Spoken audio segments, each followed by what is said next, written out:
Hey Saints, Pastor Land's coming before you, and I want to talk to people who have been through something. Talk to people who are going through something. Talk to some people who know what struggle looks like, who know what pain looks like, who know what walking through troubled waters look like. Because we all been there, right? We all been there. We all done that. We've all been afflicted in some type of way. Some of us are going through some things right now and we're crying out to God, asking why. Why am I going through what I'm going through? And some of us don't only ask God, some of us start to blame God. We blame God for our failures. We blame God for our mistakes, our mishaps, our wrong, and our bad decisions. We blame God. But we have to stop and we got to start looking at ourselves in the mirror. And we got to start asking, what put me here in the first place? What could I have done to not be where I'm at? Or what is it that God is trying to teach me? Show me. Where is it that God is elevating me to? Because a lot of times you hear people say, new level, new devil. It's not always the devil. New level means God trying to increase your awareness. He's trying to increase your faith. Because, when God give more to you, then more attacks will come. More things will come to you, for you. So God has to increase your faith in Him to know who to hold on to during those trying times, because the more that God gives you, the more it is to lose. So sometimes we go through things because we have to make sure that we're ready for when something comes our way unexpected, when something comes our way unannounced. We'll be prepared for it. We'll know how to handle it. Some of us, when we go through things, we want to handle it with screaming, maybe with fighting, making just the wrong decisions, the wrong moves. But sometimes we just got to be still, because He said, be still and know that I am God. So sometimes we just got to be still, saints. We got to be quiet. We can't always go doing this and we can't always go doing this. Sometimes you got to be quiet. When someone afflicts you, when someone hurts you, is you don't have to always go back and get revenge. Sometimes all God wants you to do is just pray for that person. Pray for them, because if somebody's hurting you and you know you're trying to do the right thing, then something's wrong with them. And our job is to help others. Our job is to bring others closer unto Christ. But we can't sit here and act like we're not going to go through things in this world. We're going to all be afflicted in this world. We're going to all go through trouble in this world. We're going to all have pain in this world. We're all going to be torn. We're all going to have struggles in our own little ways. You can't look at somebody else's life and think they got it going on. You don't know what's going on behind somebody closed doors. Yes, God will bless His children, but blessings in your eyes is maybe totally different to what somebody else sees as a blessing. Peace is what all some people want as a blessing. When you done been through it all, you done had it all, but you done been in so much chaos, you want peace more than you want rubies, more than you want a mansion. You just want peace. So blessings are different according to the person who it is. So we can't look at somebody else's life, somebody else's situation. We have to try to live the best way. But you can't get upset. You can't be mad at your trying times. Because if you read the Bible, everybody went through something. I love the story of Joseph, because so many of us that's afflicted are afflicted by those who's supposed to be close to us. And Joseph was given away by his own brothers. And then some of us sit here and we're mad when our family doing it to us. But the good thing is Joseph rose above them all. Who is God trying to get you to rise above? Who is God trying to get you to be a blessing to? Because in the end, Joseph was the blessing to his family that saved them from the famine. So who is God trying to get you to save? That's why you can't have that unforgiveness in your heart, that hatred in your heart. God can't use you like that. God can't use you to reconnect family, to build. God can't use you, because if He uses you and He elevates you, you're going to use that as revenge. It's revenge time. It's revenge time. That's not what God wants. Trust and believe. People will see their faults. They may never admit it to you what they're guilty of. They may never admit to you, I'm sorry and what I did to you was wrong. But you better believe they're not sleeping at night.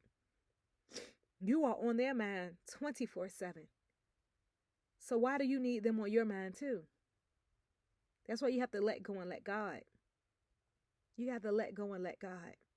God is trying to call you to something better. God is trying to take you out from what you've been in. But sometimes we have to remember how we got there. When I was struggling, trying to raise 3 kids, I couldn't get mad at God because God didn't tell me to lay down and have those kids. No, he didn't, especially out of wedlock. That wasn't God talking. So a lot of times we do things and we put ourselves in positions. Yeah, God will put his hand in to help us out. But you better believe that God ain't going to just grab you and take you right out. No, God going to let you climb a little bit. He going to let you struggle coming out a little bit. Because the things is, it's a lesson. We learn from it. I tell people, how are you going to have a testimony without a test? You got to go through some things to be able to testify about it. To be able to shout about it, cry about it, give God glory about it. Because that's all God wants back from it. Some of us make these promises to God. I'm going to do this, I'm going to do that. And you may not even live till tomorrow. You can't make promises to an infinite God. All you can do is give glory unto his name. Testify to his goodness, his faithfulness, his love. So somebody else can get a whiff of him. Because you better believe somebody's watching. Somebody's watching what you're doing, what you're saying, who you're praising. So don't take the pain that you've been through and continue to wear it. Take the pain that you've been through and continue to carry it. You don't want to do that. You want to take the pain that you've been through as a remembrance of how strong I am, as a remembrance of what God has brought me out of, as a remembrance that I can do all things through Christ who strengthens me. That's all it needs to be used for. Your scrapes, your wounds, your bruises, all of those need to be remembrance that what tried to kill me only made me stronger. That I don't look like what I've been through. I wear it so good. I don't wear my scars. I hide them. I hide them so well because my scars is a remembrance of what Alexis been through. My scars is a remembrance that it didn't break me. It didn't kill me. It didn't belittle me. It didn't bitter me. It only made me rise above. And now I'm a conqueror. I'll never go back to where I once was. I will always stay elevated, hidden in his wings 24/7. You have to know where your help comes from. You got to know how to look for your help, where to look for your help, because the battle is never yours to fight. And some of us are fighting battles that was never meant and intended for us to fight. It was meant for us to stand still, but we don't know how to. We don't know how to tame our tongue. We don't know how to not fight. I heard so many people say they're gonna bring the ghetto out of me. No, they don't. Don't let them bring the ghetto out of you. Let them bring the God out of you, the kindness out of you, the love out of you. Because one thing I've learned is that when somebody's coming at you with anger and you give them love, it immediately changes their attitude. It may not change their attitude into love, but they get out of that fight mode. And sometimes they want to fight because they're like, something wrong with you. Something's wrong with you. I'm coming to you to fight and you showing love. Something wrong. No. That's how you get yourself on a whole nother level. That's how the pain that you've been through, it all means something. I'm wiser. That's how you have to tell yourself, I'm wiser from it. I learned from it. Oh, you did that to me? Okay, cool. Just know you'll never get the opportunity to do it to me again. That's all. We don't have to hate them. We got to still love. Somebody out there needs to hear the message. Somebody out there going to say, I did this to her and she still be speaking to me. That's what you want to be known for. Not I did this to her and she just cut me off. No. Just because you did what you did doesn't make me a fool. It made me wiser. So now I'm 2 steps ahead of you. So you can never do it to me again. But you need help. You need help. So let me bring you to that light of where I'm at and get you out of the darkness. Let me bring you. That's how you help somebody. That's how the pain that you've been through can be used as a testimony to somebody else, because trust and believe somebody going through what you've been through. The abuse, the letdown, the left out, the doors closed, the death, the sorrow, bereavement, whatever it is, the loneliness, the hurt, the pain, your health, mental crisis, whatever it is, debt, whatever it is that you're going through, whatever struggles that you're going through, went through, bought out of, somebody else is going through it. Somebody else got it worse than you got. Every time you look and say, I got it bad, today is not a good day, you got to go in somebody's hospital ward. You got to go in CHKD. You got to go out to a funeral home and watch somebody out there crying for a loved one. And you got to realize, I ain't got it that bad. I don't have it that bad. It could be worse.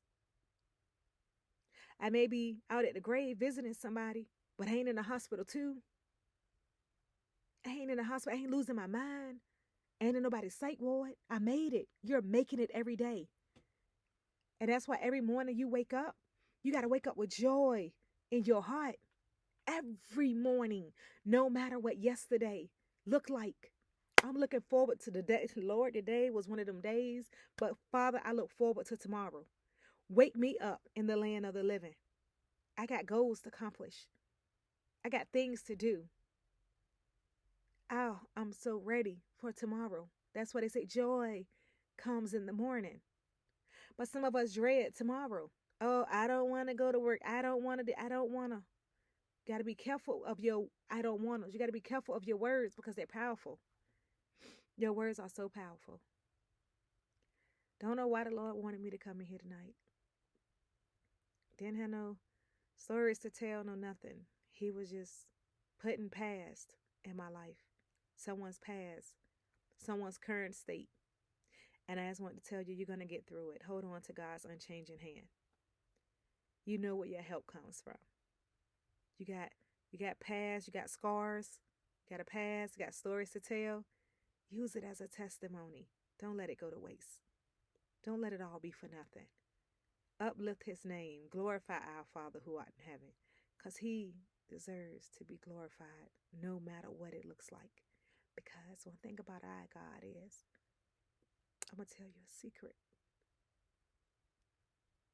He said, I will be with you.